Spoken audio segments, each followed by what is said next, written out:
it is officially Pride Month. While I don't think that you should wait for Pride Month to read books by and about queer people, queer love has always existed and it will always exist. I do think it's a month where we can make a special intention to really celebrate queer love and queer stories, and to acknowledge, yes, how far society has come when it comes to LGBTQ+ rights, but also just how far we have to go. And nothing gives us a better lens through which to do that than literature and art. So while I recommend queer stories throughout the year and I read them for myself, I wanted to take a little moment to recommend some of my favorite ones that I've read over the last year, in case it's something that you want to prioritize this month. I love that queer stories have become more and more mainstream, a part of the literature canon that's talked about every single day, and I'd love to share some of my favorites with you.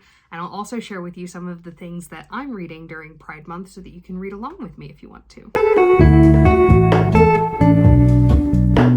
I've got 7 recommendations that I'm going to share with you from 5 different authors. So we've got 2 authors that each have 2 different books on this list. And we'll start with Kacen McQuiston. The first book by Kacen McQuiston that I want to recommend is Red, White, and Royal Blue. This is one of the most talked about queer romances ever, I think. It's being made into, I think, an Amazon Prime film coming up. And it is about Alex, who is the first son of the United States, and Henry, who is the Prince of England. Fictional versions, obviously, but basically they are kind of rivals and they end up having to pretend to be friends following a little bit of a PR disaster.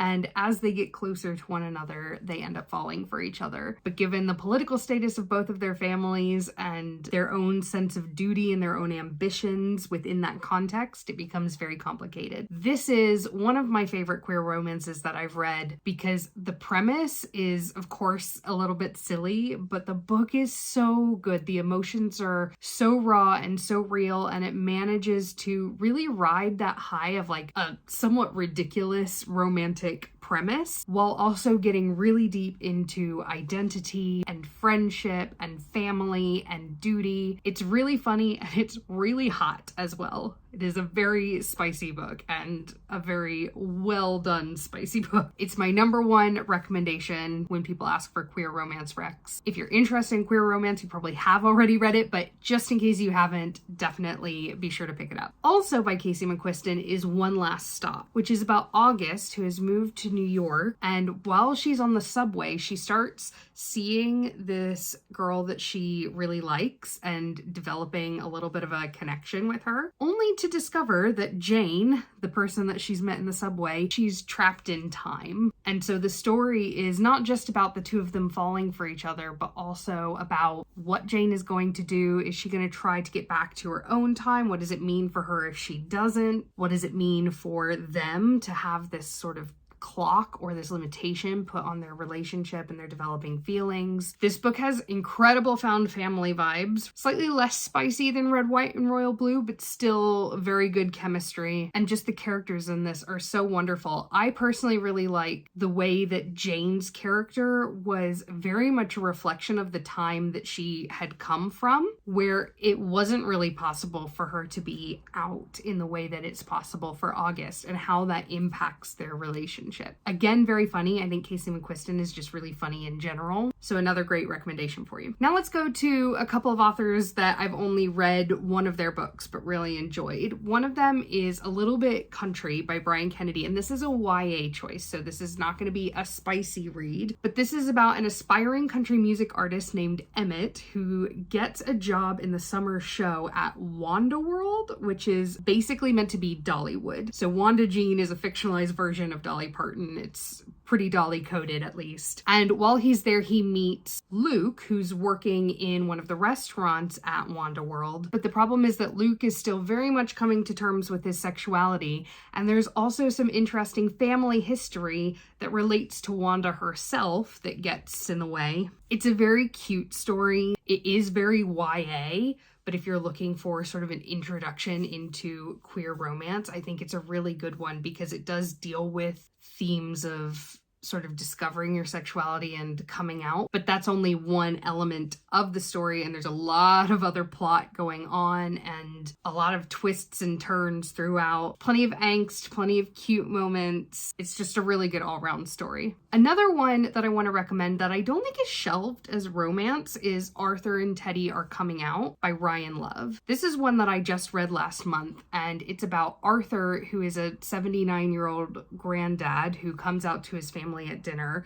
His daughter, Elizabeth, does not react very well to that. Elizabeth's son, Teddy, is also gay but hasn't come out. And so the story follows both of them. Teddy, as he navigates the fact that his mother responded so poorly to his grandfather's coming out that he's afraid to now do so. And Arthur trying to reclaim and reimagine his life as a gay man, despite the fact that he is already 79 and he has already lived a full life. And what that looks like for each of them is very different given their stage of life. And I really enjoyed seeing that play out. The family relationships are really interesting. I actually don't think that the romantic threads in this book were my favorite, but I think that there was a lot else going for it. So I would definitely recommend picking that one up. Another one that's definitely not shelved as romance is The House in the Cerulean Sea. And I actually talked about this one in my cozy fantasy video, which I'll link in the description. And this is about Linus Baker, who is a social worker for Dykemy, the department in charge of magical youth, in a world where people are magical to varying degrees. And he's sent on a secret mission to this island orphanage where all the most magical children are being kept. There's a griffin and a gnome and a sprite and the literal Antichrist. And there's also a very quirky caretaker named Arthur Parnassus. And as Arthur's there, his very buttoned up professional distance is challenged, not only by the children, but by Arthur as well, and the feelings that are developing between them. Again, this is not shelved as romance, but I really enjoyed the way the relationship between the two of them developed, and I really liked how their relationship was so contextually defined by the relationship with the sort of greater social situation. So I definitely recommend that one for that relationship side of things. I don't think it was a perfect book from like a fantasy perspective, but I really loved the relationships, and I think the relationships and the scenery are what made it really stick with me months after reading it. And then finally, I want to recommend you two books by Alison Cochrun. The first one is called Kiss Her Once for Me.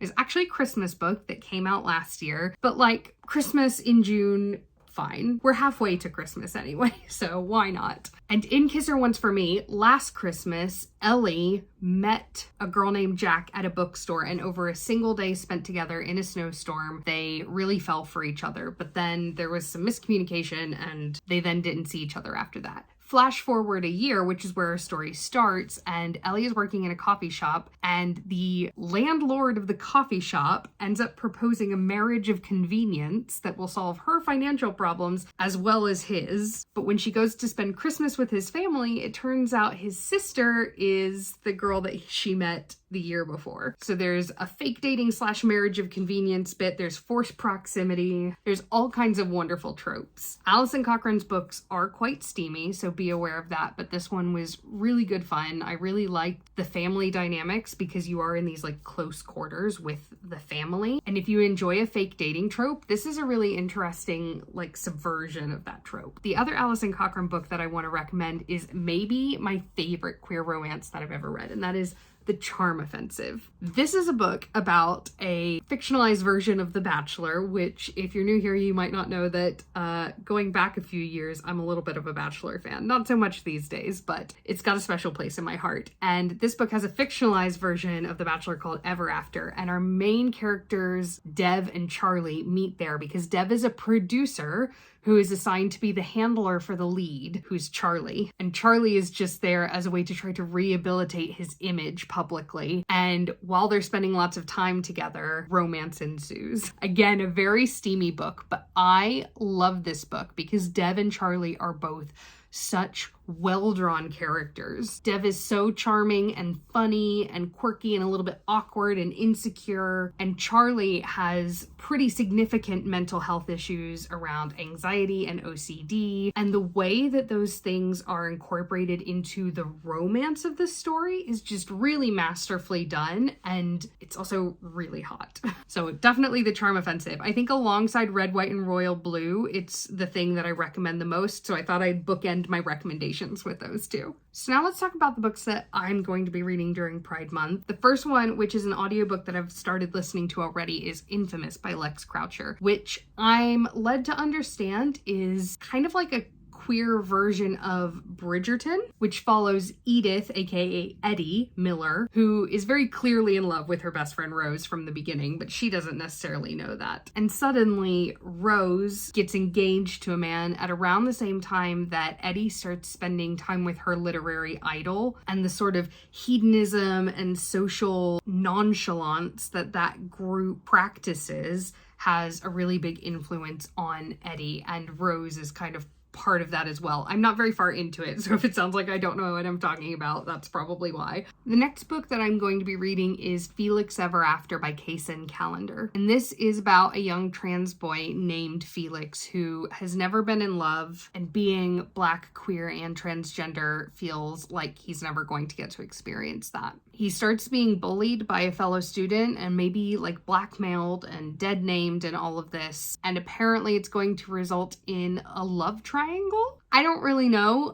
It's incredibly well rated, so I'm going to read it. I'm not a big fan of bully romances, so I hope that's not what this is. I also do sometimes struggle with YA stories, but again, this one was so highly rated that I couldn't not pick it up. So that's actually just come available for me in my library app, so I'm going to be reading that very soon as well. I've also reserved Meet Cute Diary by Emery Lee, which is about Noah, who writes a blog called Meet Cute Diary, which is a collection of trans happy ever afters, but apparently all of the stories are made up. And when he's exposed, he has to try to claw things back and find someone to fake date him. This is one that was personally recommended to me. It's not the best rated one that I've seen. And again, it's a YA one, so I don't know how I'm going to feel about this one, but I want to read it because someone recommended it to me personally. And then finally, we have Delilah Green Doesn't Care by Ashley Herring Blake. And this is one that I've seen recommended quite a lot. Anytime you Google queer romances, it comes up towards the top of the list. I've heard mixed reviews about it, but it's pretty well reviewed online. And this is a sapphic romance about Delilah, who's come back to her hometown, and Claire, who is a single mother. And it seems to me to be like a rivals to lovers and single parent and wedding romance, which all sounds very interesting. I like all of those things, so we'll see how it is. It's billed as being very steamy as well, which maybe I'll need after all the YA romances I'm gonna be reading this month. I'd love to add more to my list, so if you've got any recommendations for, it doesn't have to be queer romance, anything written by or about LGBTQ plus people, I want to be reading those stories. So please let me know in the comments if you've got any recommendations. And don't forget to hit subscribe so that at the end of the month when I do my reading wrap up, you can see what I thought of all of these books that I'm going to be reading. As always, thank you so much for watching, and I'll see you next time. Bye-bye.